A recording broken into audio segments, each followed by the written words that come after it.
Hello everybody, or one person who's gonna watch this video. Thank you. One of the cases I have delved into revolved around the tragic murder of one Shirley Crook. She was in her mid-40s, to be exact, 46. She fell victim to the sinister plans of two teenage boys. Originally, it was 3 teenage boys, but one of them backed out. Christopher Simmons, at the age of 17, and his accomplice, Charlie Benjamin, was 15 at the time. So we got man over here. Chris right here. He's at 17, and that right there. Got big, smaller guy, I guess. What was his name? Charles.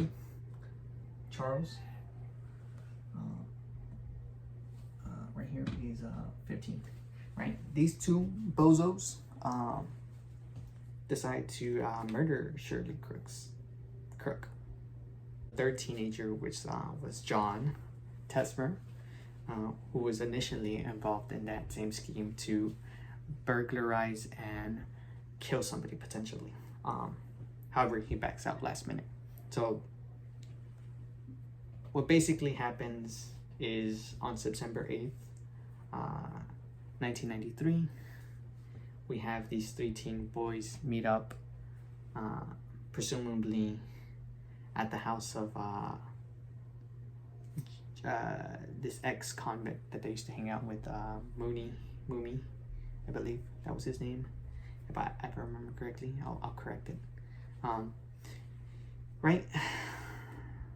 So they end up meeting with him, and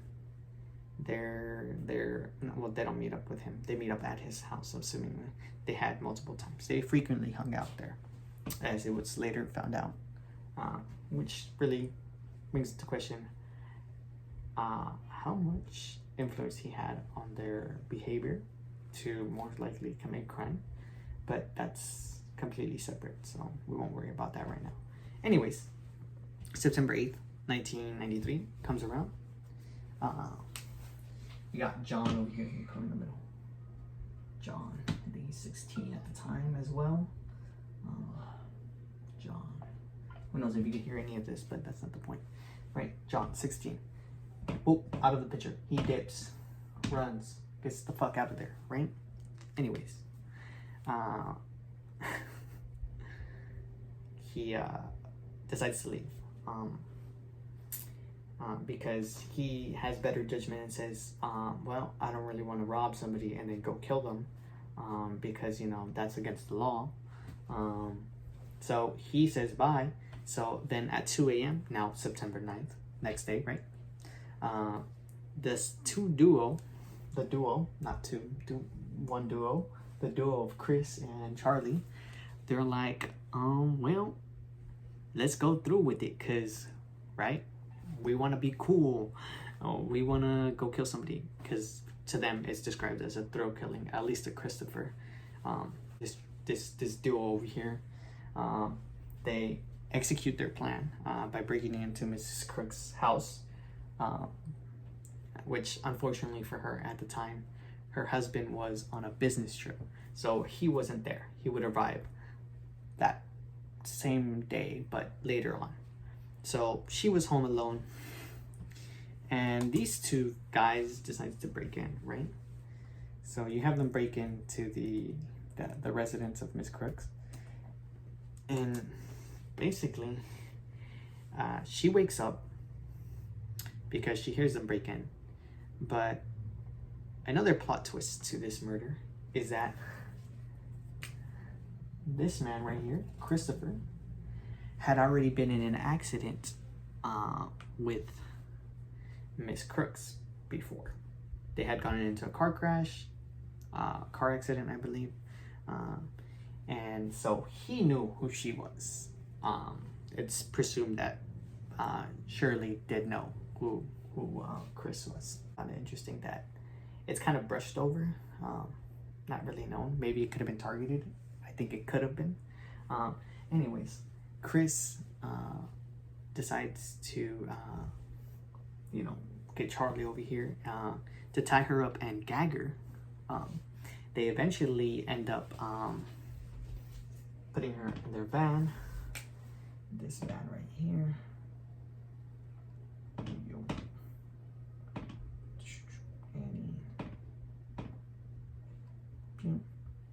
Another little side door van. After deciding to, kidnap her, tie her up and gag her and putting her in the van, they decide to drive over to a state park, which is, I think it's county next over, but regardless, they are driving. They go to a bridge. Yeah. Throw her off. They throw her off the fucking bridge. And guess what happens? She fucking drowns.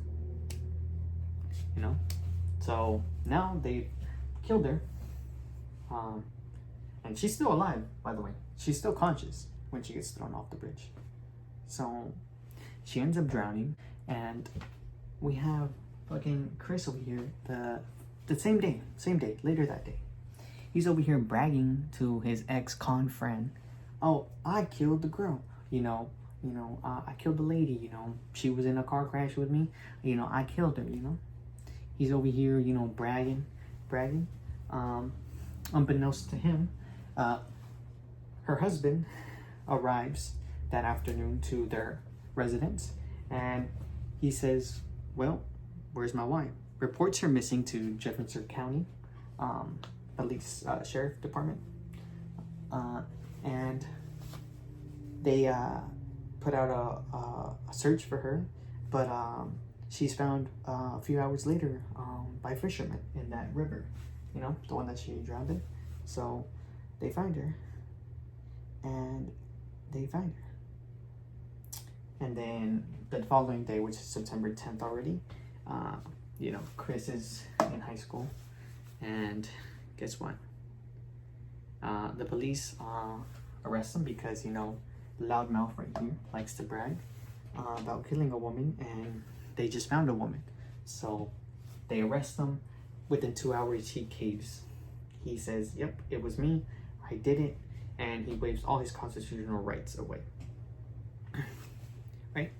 This eventually leads to the 2005 case of Roper v. Simmons, in which the Supreme Court rules that I think he's originally sentenced to death. If I remember correctly, he's originally sentenced to death, but then eventually, with appeals and eventually getting to the Supreme Court, they say, well, he was a minor when he committed it. He was 17.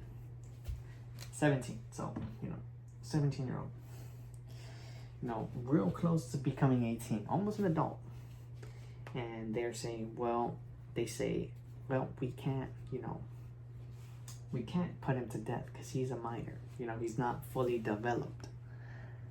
And so, anyways, he ends up getting life without parole. And he's still serving this sentence, by the way. He's still alive. So is Charlie as well. Is also sentenced to life without parole, I believe. Horrible, However, this has always fascinated me. At least the ruling that juveniles cannot be put to death. However, they can get life without parole. Correction, my bad. It's always interesting to see cases like that. Like we have this guy right here who basically knew what he was doing. He said he wanted to have fun. Basically,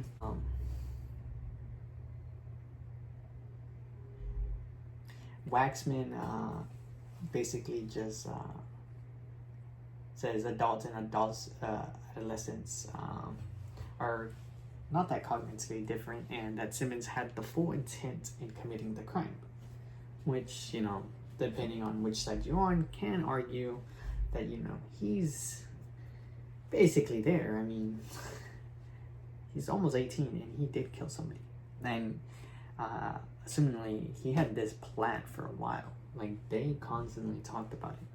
There's one newspaper article where I think he's interviewed, and he says that he enjoys had been robbing for a while. He also says Charlie had been robbing for a while, and they had constantly done crimes, you know, in their younger years, you know, before they committed this murder.